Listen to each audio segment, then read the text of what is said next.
la aciertas o la cagas. Sí, sí, y como se te quede arriba, ¿qué haces, tío? Cae No, solo, puedes ir. ¿Seguro? ¿Por dónde? Por el lado puedes subir. Guau, loco, pero es que lo malo que tiene ahí... Ah, tío, que eres Dronic, va, tío. Si te queda en la brecha hay que escalar, Yo tío. empezaría, eso, empieza así. Uf, sucio de cojones, ¡Wow! De momento me lo he hecho de abajo para arriba. Esto es lo fácil. A ver.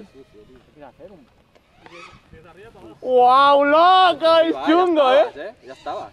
Pero si lo hiciste en la grúa, que era más tensión.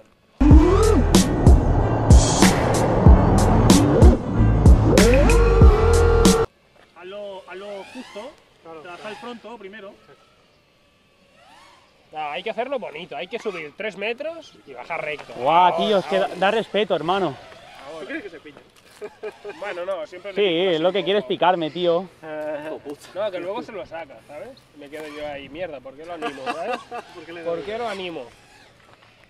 Que le hago superarse. Ahora lo tienes. ¡Oh! ¡Sí! Vas aproximándolo. ¡Dios! Ahora más alto, venga. Ya tú sabes, ese Garry, loco. ¡Oh, yeah! Lo pico y le sale bien. Timmy is an average kid, but no one understands. Mom